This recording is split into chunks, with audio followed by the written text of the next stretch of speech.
and that would be a wonderful thing, but why not make it that way? But Ernest Holmes says that love is the essential flame in the universe. And then he says, nay, it is the very fire itself. And then he says, we must return to that central flame and be warmed by it. And he says, too, that if we are not of the disposition whereby we can love everybody, that's what he says, that we can love everybody, then we must start doing it at once. At once. Around 446 in the handbook, you'll get all of that. And so he goes on to talk about it as an atmosphere and as an energy in the world, in life, in all of creation.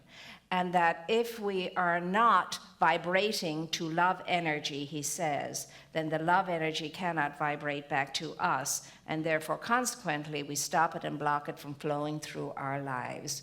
And so the great focus is always on understanding, as he reminds us, as it was written, you are the image and likeness of your Creator. And it is also written that God is love, and he who abides in love abides in God, and God abides in him. Or we could say it, God is love, consequently I am love. And when I'm living from that energy of love, then I am godly. I am being what I am in truth.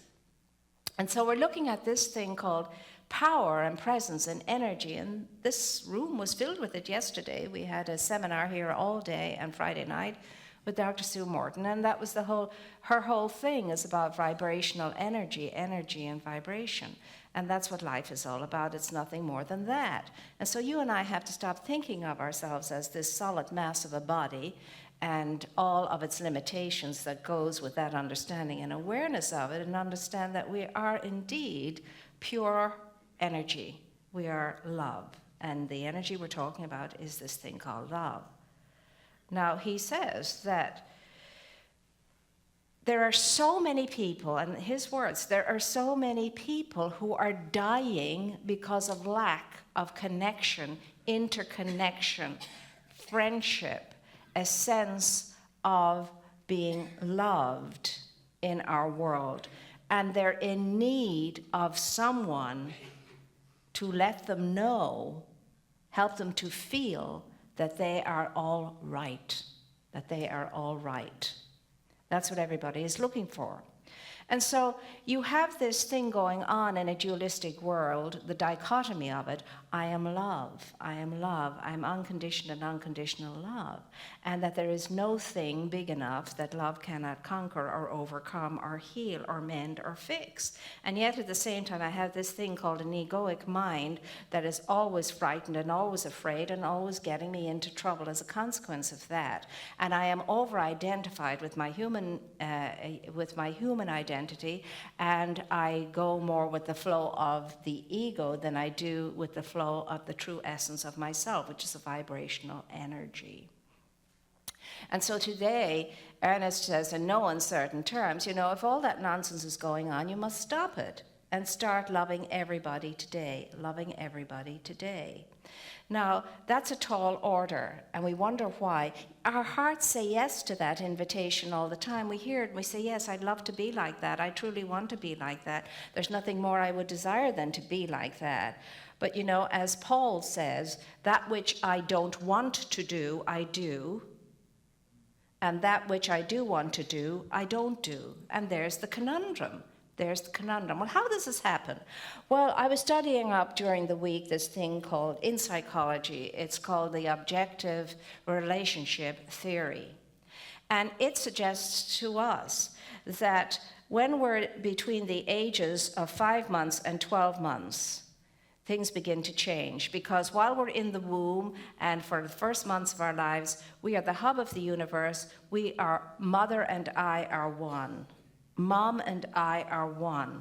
It's just a one thing happening, and it's just beautiful. But then at 5 months or so onwards to 12 months, I begin to realize Mother and I are not one. I've somehow become separate from my mother. My mother is separated from me. I'm not one with my mother anymore. And oh my gosh, why did this happen? Did I do something wrong? I must have done something wrong. Maybe I'm not good enough. Maybe I'm not worthy enough. Why did that happen? Oh my goodness me. I'm feeling strange. I'm not one with my mother. I thought I was one with my mother. Oh. And then what happens is a false core is established, a false sense is established. This false sense in me comes into being because I have to somehow find a way to cope with this. I am separate and I'm not one with my mother anymore, so what am I going to do? What am I going to do? What am I going to do? So the thought will come in an inference sets in. An inference, an inferring thing sets in an inference. And the inference might be, well, if I'm not good enough, I have to become good enough. I must become good enough. I must work hard at becoming good enough so that I can be one again with my mother and I can know that wonderful sense and that beautiful bliss that it was when I was one with my mother. So I will become good enough. I will become good enough. I must have done something wrong is another inference. I must have done, I better stop doing things wrong. I better pay attention and stop doing things wrong. And maybe if I don't do things wrong anymore, I can become one again with my mother. And it goes on and on and on, whatever the core inference will be for you and for me. This is the theory. And so here we are setting up a false premise about ourselves at 5 to 12 months of life. We're setting up a false identity of ourselves, and we're telling ourselves a false thing about ourselves. And now we are going to work very hard to fix what is false in the first place that cannot be fixed because it's false in the first place. It's an assumption and not the truth. So it cannot be fixed. So it doesn't matter how hard I work to make things right with my mom and stop being wrong, it's not going to work. It doesn't matter how hard I work to become worthy of my mother's union again, it's not going to work because it's based on a false assumption, a false premise that I am separate from my mother. And because I'm separate from it must be my fault. It has to be my fault. So all of my life, I'm racing and chasing to achieve something that's impossible to achieve because it's based on a false assumption. I'm separate from my mother, and because I am, I must be wrong, I must be bad, I must be not enough, I must be unworthy. And years of therapy later, it's still showing up. And if it's not my mother, it's my father. If it's not my father, it's my aunt, my uncle, my cousin, my friend, my whatever. You see how that works? Makes perfect sense to me. But that's the human dichotomy of our experience. That's the egoic mind running amok. That is not the essential self of you or me. Our core being knows itself to be all that it's supposed to be. And it simply is what it is. It always was is, and it always will be is, and it is now this whole thing. So you and I don't have a clue when it comes to what love is, because we're basing all our assumptions around love on measuring up, being worthy, not being wrong, making up for, making sure that, and so on. And in the meantime, living the illusion that we are loving and being loved, and that we are this thing called love. We haven't a chance when that's the case. When that's the case, there's no chance of ever realizing the true nature and the true meaning of what it is to be love. And that's what you are, and that's what I am. To express love or to experience love, to know the flow of love all the time in this motion of coming and going and moving in and moving out. I am this thing called love. And love goes out from me. Love comes into me because love is me. So as we were moving through this morning's experience of of the more meditative awarenesses that we have at the 9 o'clock service. It was just very clear in my mind, it was very clear in my being, for me to understand, a deeper understanding and awareness of love, and it went something like this, because it's very powerful and potent in the moment, but then as the moment dissipates itself out in the marketplace and in the world, it can get a little less vibrant in a sense, but it's still very vibrant in me. And the idea that came through was this. Okay, so you want to know what love is, Moira. All right. You want to feel what love is, Moira. You want to express what love is, Moira. Even though you are it already. Okay, we get that. When we get that you don't get that, that's fine, that's fine, that's fine. Okay, so here's what came through was this. All right. The egoic self of you, Moira, may get irritated, upset, and annoyed with yourself and everything and everyone else at times. And that's fine, because that's part of the human experience, and you are part of the human experience in this expression. It's fine to be irritated by yourself, to be irritated by somebody else, to be irritated by something, but here's what is not fine. You do not get to stop loving yourself, or loving the thing, or loving the other. You don't get to stop doing that. That's what humans do. They use love on a give and take basis. I love you as long as you're measuring up to what I need you to be, and as long as you deserve it, and as long as you know your place, and as long as you don't perturb me or disturb me in any way, you have my unconditioned love. As soon as that doesn't seem to be the case, I'm stepping it back. I'm withdrawing it. Not for you just now. I don't think so. When you measure up again, and when you know what you have done, maybe I'll think about loving you again. But in the meantime, so, I'll say it again. You may irritate me, you may annoy me, you may vex me, you may anger me, you may do all of those things, but what I cannot do in response is stop loving you, and I will not. I will not stop loving you. I don't care. I don't care what you do, what you say, what you think of me, what you feel about me. I will love you in spite of it.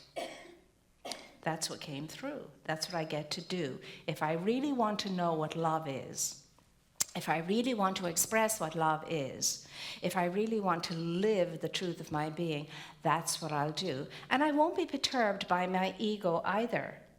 I'll say, oh, I'm vexed, I'm angry, I'm upset, I'm annoyed.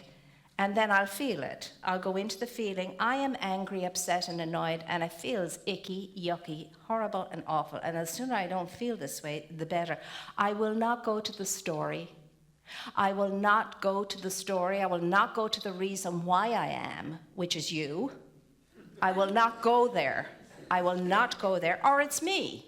You know, it's either you or me that causes me upset or annoyance, and it's the royal you I'm using, you know. It's either you, a thing, a person, a place, or something, or me. So I'll be with the anger. You see, the whole thing is I'm a unified being, so there is no dichotomy. There is no good, there is no bad. There's only energy. It's the one energy, and how I play in the energy will depend upon what the energy is doing to me as a person, or you as a person. The atmosphere I'm creating in myself, around myself, and about myself.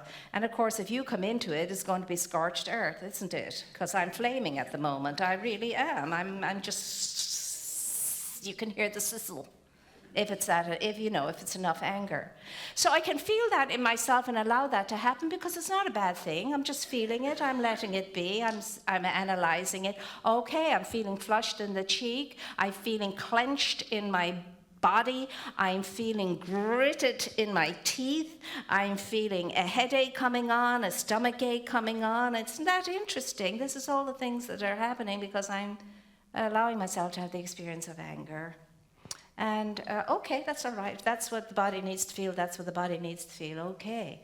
And I give myself entirely up to it, and I let myself feel it deeply and strongly and powerfully. And I guess what? It's so intense that you're not going to be able to stick with this more than 5 minutes. And then you're up and out of it, and it's grand. And you haven't blasted anybody else as a result of it, and you haven't denounced them into the deep reaches of hell, and you haven't wished that they will get their comeuppance, and just you wait, Henry Higgins, just you wait. And all of that stuff. You've not done any of that. You've just been with it, and you've allowed life to flow through you however life is flowing through you. So love, unconditioned and unconditional, is a permanent, fixed, solid thing. It doesn't change. It doesn't go up. It doesn't go down. It doesn't go blah. It is always the same, always the same, always the same. And so what that looks like, if I've come into this awareness and I've been called into this awareness, and if I have, and I've been called to share it with you, guess what? You've been called into it too. And so here's what it means.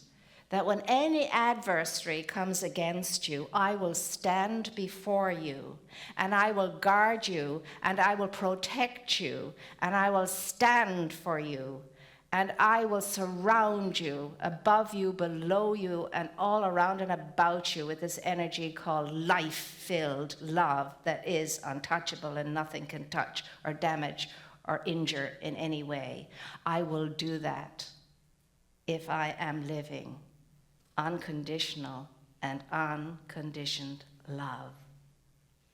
Regardless of whether I know you or not, as far as humanity is concerned, for I know you in my life, I know you in my soul, I know you in the one life that there is, and it's precious to me. And I will come forth and stand between it and adversary. Come what may, come what may. That's what and I won't even decide to do it. I don't have to decide to do it, because a decision to do that is from the mortal mind. I will automatically do that. It'll be an automatic thing. And there's the challenge for us all. Oh my God, that's the challenge for us all in this community. We're a sort of a laboratory, we're an experimental community in knowing whether or not we are what we tell the world we are, what we say we are, what we verbalize we are. Love in expression. It's a huge high calling. Is it any wonder there are so few of us on this plane who are making this endeavor? And Dr. Ken himself said that when he was standing on these very steps recently. He's not surprised that there are so few of us, but then it only takes that small quantum number to be reached to make the complete transition, like Watson's 100th monkey, when it becomes part of the consciousness of all of us, all of us. So that's the challenge of Valentine's Day today. Do I want to say yes to this kind of unconditioned and unconditional love? Is that what we want to do? Love is an atmosphere. Love is an energy. It doesn't have to be spoken. It's always felt. And anybody that comes into your radius of vibrational energy will know whether there's love there or not, or whether they're being received or not, or whether they're being welcomed or not, or whether they're being taken in or not. Remember, many people, Ernest Holmes says, are dying for lack of contact, lack of interaction, lack of human reaching out and having someone reach back, lack of knowing that they are all right and okay. Remember, everybody you meet, including yourself, is undergoing that false core, that false self, and trying to find out what to do with that in the frenzy of the egoic mind telling each one, you're this, you're that, you're other, you're not this, you're not that, you're not the other, and telling everybody else likewise, you see. Everybody has that going on in them. Think of everybody with the emotions of a 4-year-old, and then you'll kind of understand why we are the way we are. Because every time every time something stops us and blocks us or stunts us, especially ourselves, every time we bury an emotion, we started to do it when we were babies. What happens is the emotion gets turned back on us and it freezes here, right here, the solar plexus, and it becomes a solid iced block of frozen emotion. And every time it happens as we grow up into adulthood, this block is getting bigger and bigger, like it becomes a Buddha belly kind of thing. And we have to start the thaw. We have to start melting it. And the way we're going to do that is to create a loving, welcoming, warm, safe environment for each other. We can only do that from the heart, not from the mind, and it has nothing to do whether somebody deserves it or they don't deserve it. We don't deserve bupkis. We deserve bupkis, but we are entitled to every good thing. Isn't that wonderful? I don't have to earn anything. I don't have to deserve it. I'm entitled because I am the image and the likeness of my Creator, the Creator of my being. And that is love, and love abides, and love is permanent, and love is lasting, and love never changes, and love always welcomes, and love always receives, and love always creates a safety sense for anybody who's in the arena of love. And that's what we're celebrating here today. But I'm not celebrating love as some nebulous thing that's out there floating and drifting. What we're celebrating here today is the love and the fire and the light that each one in this room is. The love and the fire and the light that each one is in this room. It's phenomenal. If we could know ourselves as we are first known by Spirit, we would be the dance of the universe. We would be the music of the spheres. We would be everything that we're capable of being, which is the one thing, life expressing itself in a celebratory way, in a love-filled way, in an integrated way, in a unified way, in a way that says, amen and hallelujah with every breath. My song is always hallelujah, and my life is celebration. And that's what we celebrate here today, and that's what you are. That's what everybody is. That's what the whole of life is. Now the question is, do you want to sing your song? Yes. And so it is.